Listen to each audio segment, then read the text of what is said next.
I've got Kermit on my titties. This is the most out-of-body experience I've ever had. A drag queen crying. What a sad thing to see on the telly. A year supplier of Hotel Chocolat. That's why I got fat. And then... Why do you always have to be so over-dramatic about things? I'm who I am!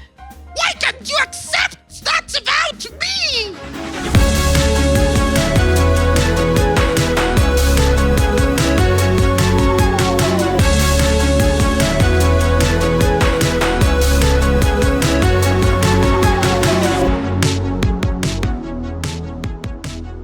Choriza May, hello. Oh my God, hi! Hi, welcome to my home. Thank you so much. I love it. What a lovely, lovely, lovely place. I'm so happy to be here. I'm happy to have you. Now, I feel before we carry on, we have to explain to everyone why I am wearing hair with volume. I know, because I forced you. Yeah, you did actually. Yeah, I think the nipples give it away slightly. Yeah, you're Kermit the Frog. And I am Miss Piggy, not to be confused with that bitch Peppa Pig. You are a big Muppets fan. I love the Muppets so much. You know what? So I just remembered when I started doing drag, I was like, oh, I guess your references have to be Beyonce and these things. And then I remember seeing Milk on her Meet the Queens or her season, and she said her inspiration was the Muppets. And I was like, oh, that resonates so much with me. Interesting. That is actually a funny thing about drag now you mention it, that like I feel a lot of people, like for me and like a lot of other queens, like the inspiration is like girl bands and like iconic like female divas.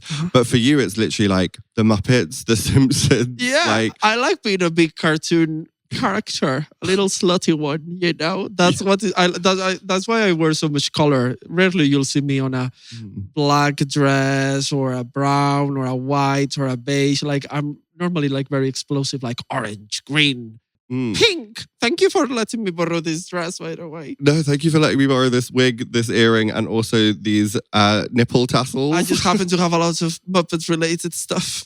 I keep like honestly, I'm struggling because I'm like looking at you and you look like somehow ridiculous and beautiful at the same time. That's the best compliment. Thank you. I love a pig nose. The pig in a wig herself. Choriza May. Choriza's made out of pig, by the way. So I guess this is my original form. Oh God, that somehow you've made it a little bit morbid that you've gone from the sausage back to a living pig. Exactly. That is gorgeous. 2025. As a vegan, I don't support the creation of pig-based products. I agree. Just take them to podcasts and interview them. True. You can get vegan chorizo though.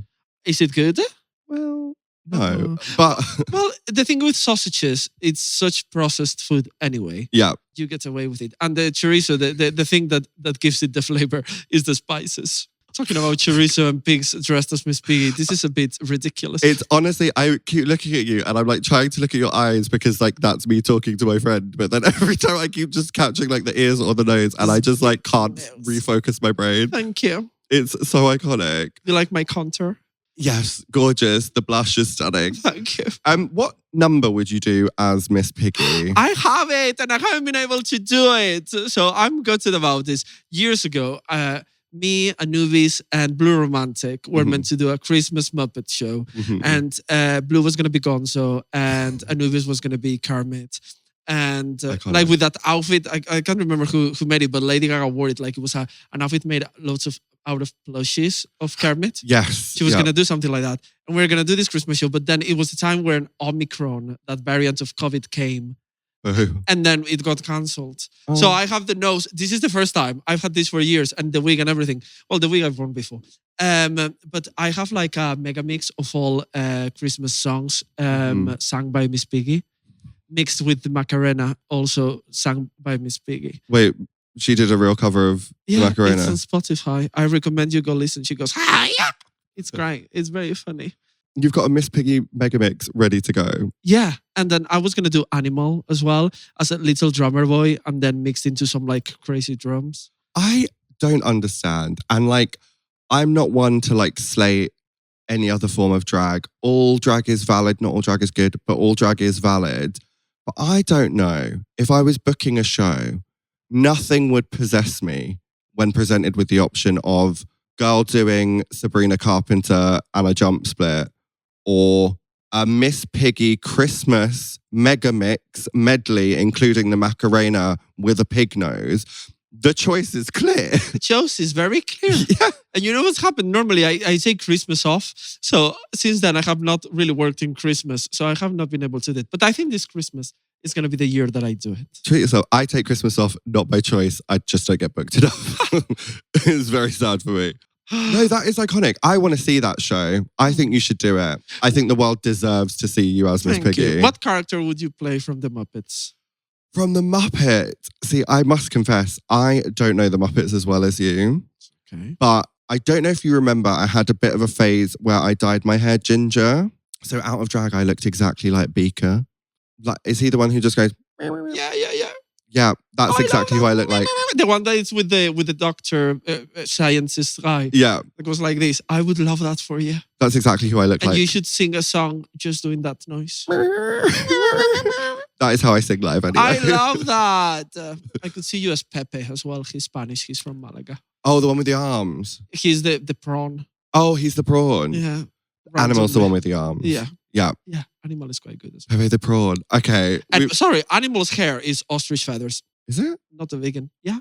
True. They used lots of ostrich feathers for the Muppets' hair. They are very expensive. They're drag queens. They're doing drag. I really can't focus on what we're supposed to be doing. Is there today. something on my face? Yes, there is a full fucking big nose. It's so iconic. Teresa, this is so I'm so happy. I'm happy, but also I've got Kermit on my titties and I'm just looking at you and it feels surreal. This is the most out of body experience I've ever had I feel on like this podcast. I'm taking over the campness. We need a little bit of camp. We do. Drag. We do. I mean, this podcast is all about fandoms. I know And it is. there is one thing that I know about you aside from the Muppets is that you genuinely are a fan of drag. And that's not the same thing as being a fan of Drag Race, which we both are as well. We both love Drag Race. But you are a fan of drag. I love it. You really do. Before I started doing drag, I was a fan of I was a fan of drag myself, and I would go to all the drag shows, like locally and everything, and I just loved it. And it just clicked. And this one moment, there were a few calls that made me realize that drag could be whatever you want it to be. One was Milk saying, "My inspiration are the Muppets," and I could fully see that. And then it was Sasha as well. Doing whatever she wanted with drag, and then seeing a few local drag performers doing like very outrageous numbers like Madatuka. All these things made me realize, okay, let me try this because maybe there's a space for me in this little world. And there sure was. Crazy, right? It really was. And you originated because you won this competition. And if you don't know about this competition, you can watch it on YouTube. It's crazy. It is wild. Drag Idol Newcastle. I won it 2019. How crazy. That is crazy. That's where I started doing drag. You can see my first drag performance ever on week 1 of Drag Idol Newcastle. That's so good. It's I so wish I nice had to watch that footage. back. Like, it's really, really nice. Yeah, I was like, let me try. It was a great way for me to test if I was good at it. I did prepare for months, and I was like, I need to do this well if I'm going to do it, because I didn't want Miss Rory to read me to filth. Icon, Miss Rory. Iconic. Yeah. And I was like, yeah, there's no way I'm going to be read on stage in front of a lot of people and it's going to be recorded and I'm going to make a teat of myself. Like, I could not bear to be embarrassed. And that's why I practiced so much. And yeah, I won it. You did. The whole thing. The whole thing. And then 7 weeks. It is a wild competition. I will stress, and this is like from the heart, the biggest advice I can give to anyone who wants to start drag is do a competition. I think so. It's so good. It's such a good way to get critiques from people in the industry, get a stage for you to express creatively, and meet other people. Yeah.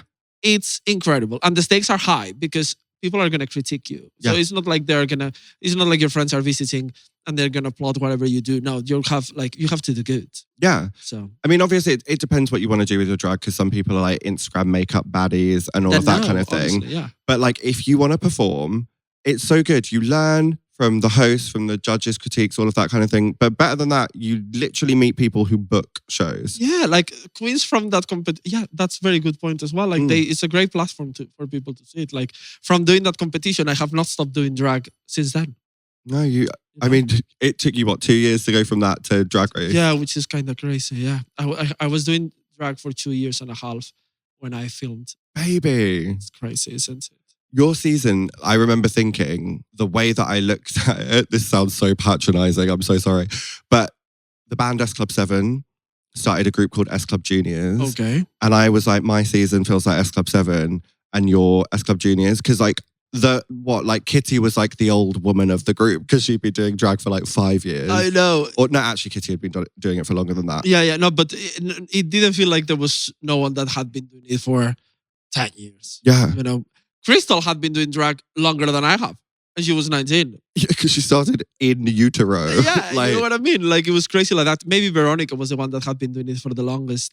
Oh, God. Ella was a very young queen as well. Reba. Yeah. Vanity was so young as well. Like, it was crazy. Ella forgets this and pretends that it didn't happen, but it did happen. But I remember Ella coming to the Two Brewers when I was hosting the season 1 viewing parties. And she said to me that she was going to start dabbling in drag. And I was like, oh, good for you. You should go for it. And then she is like, however many years later, ends up in the final.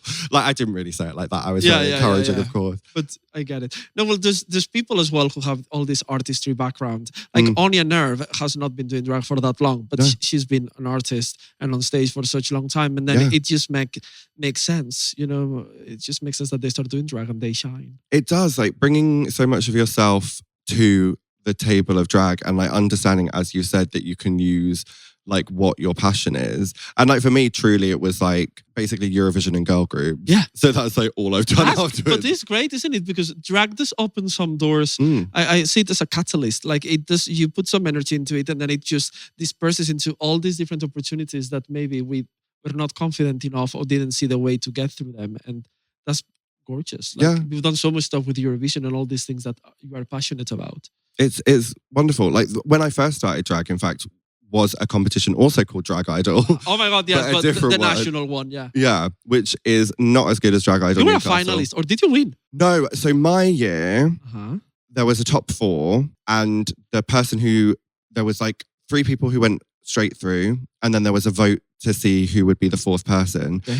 So the person who didn't win that vote for the 4th person was Vinegar Strokes. So someone else called Titania Bonbon got into the final. Okay. And that, I will reveal at this point, is because I got all of my friends to vote for Titania because we had already beaten her. So I was like, if she gets into the final... That's iconic! Yeah, I'm guaranteed not to come 4th. That's iconic. Shout out to Titania. And then 3rd place that year was Something Wrong. 2nd place was the Vixens, which was my girl group. And I was in that girl group with Pixie. Yes. And then the winner was Danny Beard. Are you joking? It was a crazy year. Yeah. 4 people from Drag Race. Yeah. 2 winners. Oh my God, yeah. For a second there, I was like, who's the other one? it was me. That is crazy. Yeah, it was a wild year. I mean, there was literally not a chance that I could have ever beaten Danny. I was just watching her performances from Britain's Got Talent last night. Weirdly, they popped up on YouTube. I think she did, I can't remember what it was, but she did like this long striped dress with this Nina. You know, when Nina... The one that sucks feet. What's her name? Nina West. Nina West. Did this number with people around her, like pretending to be a dress. Yeah. Danny Beard did that. Yeah. I had forgotten. It was on Britain's Got Talent and then got bad critiques and cried. I know, I saw that. It was really sad. I know, a drag queen crying. What a sad thing to see on the telly. I should know. We should know about it. Truly, we should. Do you know I did the X Factor? No. With the Vixens. There's like a 20-second clip on YouTube. I did not know this. Yeah. I need to see this. It's really bad. And there was now we replaced the member of the group who was in it at that time, like the Sugar Babes. But we were actually told, me and Pixie were told we could go through if we dropped the 3rd member. And did you not do it? I was like, I didn't even want to audition, so no. Well done. Yeah.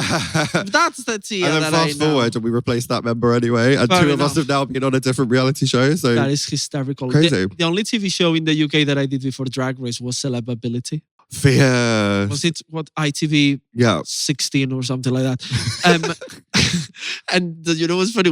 It was me and 2 queens from Newcastle, and we competed against Bag of Chips. No way. I know, and I did the thing. I won one of the challenges, and I did much better. And Baga looked so pissed. I mean, she does it enough herself. They cut it. We won some money, a year supply of Hotel Chocolat. That's why I got fat. And then and then a boat canal trip that we didn't get because the pandemic hit. How crazy. Oh, you should call them up and be like, hey, so 5 years ago. I want this. Can I come back as a celebrity?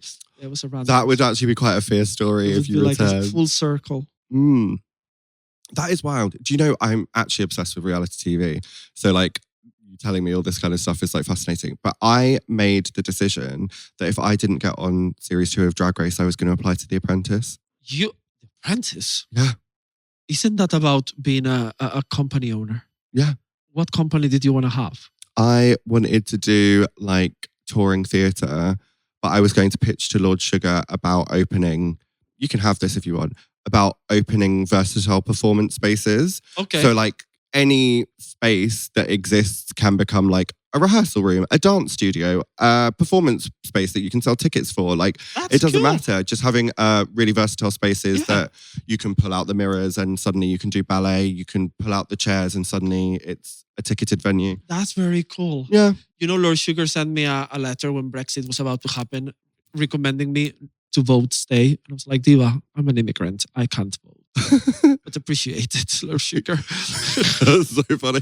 Was it like a personal letter? Well, it was made to look like it was personal. Yeah. It obviously wasn't. They probably sent it to loads of people. But yeah, I was like, Lord Sugar has no clue what's going on in this gig. But sure. Made the right decision though. Made the right decision. I know he did post like a statement saying how bad it was going to be for companies. In the UK, no one listened. Listen to Lord Sugar. This is so funny. We're literally dressed as Muppets and we're having like a political conversation. I know. Not where I thought this would go. This is what this country needs. It is. I mean, you named yourself after a prime minister. Which is fierce. So maybe it's time for you to enter the political... I know. You know what? I've had a longer career than she has. So maybe now she's named after me. Sorry, Choriza. She actually is. What is she doing now? What is that diva doing now? Not dancing. I'll tell you that much. Not wearing nice shoes. Not doing any good. She's probably retired in Spain. She's like fucked off and be an expat. A horrible word for immigrant. But yes. That is true, isn't it? The hypocrisy of British people travelling abroad. They don't see themselves as immigrants. You are ridiculous. It's just the fact that they have the word expat. They've created this word. It's like, no, sorry, you got old. You moved to Spain to do some sunny shit. Don't learn the language. But yeah, you're an immigrant. Yep. That is true though, but there is a certain like neutrality. I don't know where this politics has come from.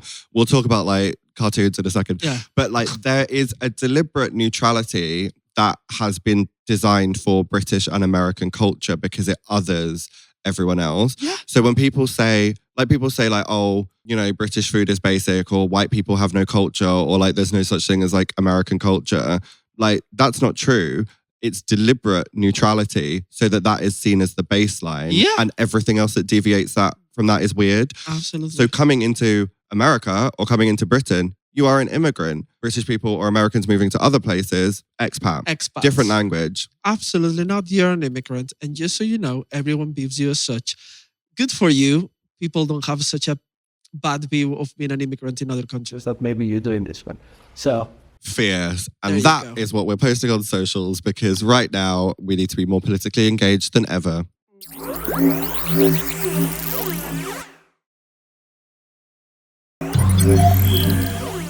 So back to cartoons. Yeah. I've seen you do the Simpsons number.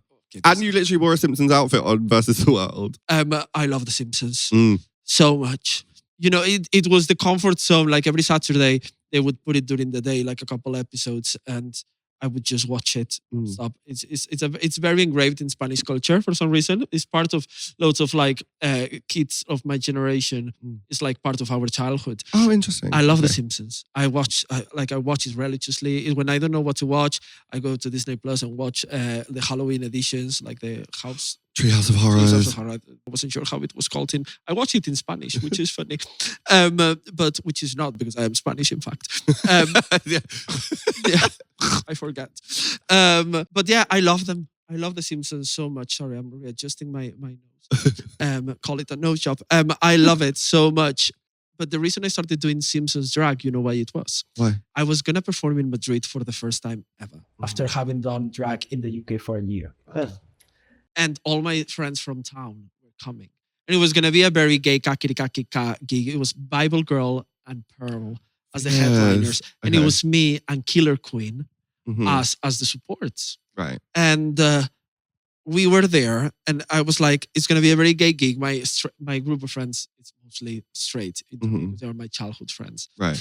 And they were all going to come, and I was like, I need to do something that they're going to be able to relate to and understand. I was like, oh, what if I do a Simpsons number?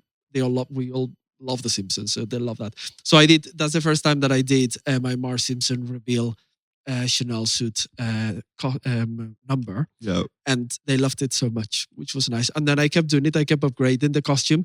And then the last time that I had upgraded the costume to a better one with a new wig is when I was going to America to a viewing party in Roscoe's. And that's when I got the call from UK versus the World. Right. And when I saw there was a reveal category, I had just got that costume done. So I wore it that for that trip and then put it back. Like, okay, no one can see this because I'm going to wear it on UK versus the World. And it was an outfit that I already had, so I saved all that money. And I would say it's one of my most iconic moments. It really is. Honestly, there is something about I'm very grateful that we're friends, but there is something about I listen to you talk and it warms my heart. I don't know what it is. Do you remember ages and ages ago when I think we probably when we were first starting to get to know each other, I was obsessed with you talking about how much you loved colourful jewelry. Oh my! I don't remember this. Do you not? No, where was this? Oh, maybe I just spoke about it. Not to your face. No, I remember I remember you just loved me reacting to things in TK Maxx. Yeah, no, because you would be like it's just the way that you see the world. This is the absolute truth. This is why I'm wearing a big wig and big jewelry and stuff, and I can't take it because the way I view the world for the most part is I'm everything is depressing. I'm sad. We need to burn it down and start again. It's awful. And the way you see the world is with joy and positivity and color. So you would go around and be like, I love this necklace. Look at the beautiful colors in it. There's purple, there's orange. You'd be so descriptive. That's what it was. And I just loved it. I was like, you need to make TikToks of you just talking, ASMR, you talking about I remember this. I loved it. Oh. Was this when we were on tour? Yeah, that was tour. It was when, it was Birmingham. Was it the Versus the World tour? Yeah. I remember it's earlier than that. No, it was Birmingham. No, I've got confused. The reason why I thought it was when we first got to know each other is because when you were on your season 3 tour, Kitty told me about you finding beautiful jewelry. In Swarovski. Kitty, I hate you. I look like you. This is what you used to look when you were an ice cream. Now you're skinny. You're a meanie. No, you were mean before when you looked like this. That's crazy.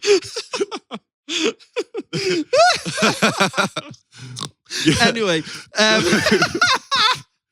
oh, this is the best day of my life. Yeah, she told everyone that story. We went.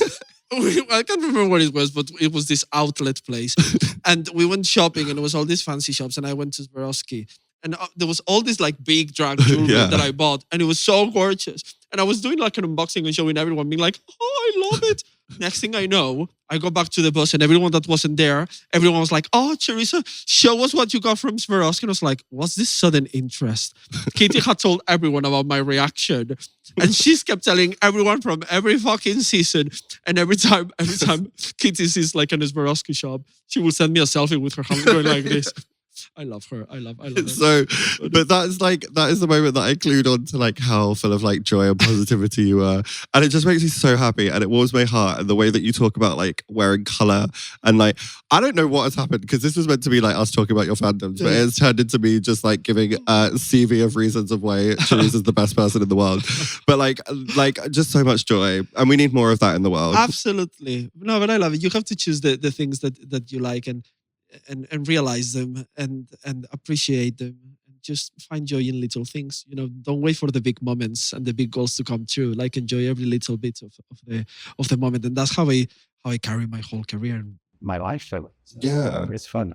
But The Simpsons. Oh yeah, sorry, you love The Simpsons. I love The Simpsons. But yeah, I have the Marge Simpson number, and then I did Maggie Simpsons for the grand finale crowning live event of Drag Race España, and now I'm working on a number, which is the episode where Maggie shoots Mr. Burns. Oh my God, who shot Mr. Burns? Yeah, iconic. Which is 2 episodes. I didn't realize that, and they left a cliffhanger. The first one is the end of one season, and the second one is the beginning of the next one. Was it? Yeah, I never realized that because obviously in Spain everything arrives a bit later. Yeah. And they would play them one after the other.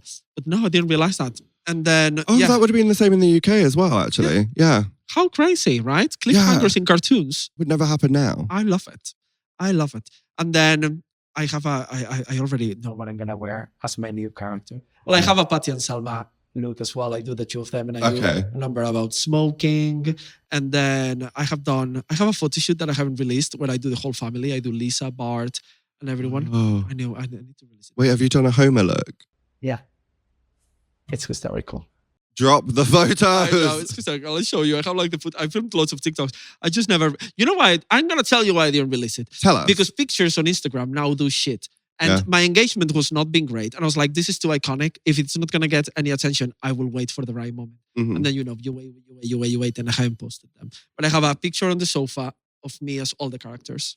That is so iconic. And I feel like whenever you post it, it will gain traction. But I have released myself to the universe and I have stopped thinking, oh, I need to do this at the right moment and stuff. Yeah. Because I have decided to look at my Instagram as like, not just my archive, but also my CV.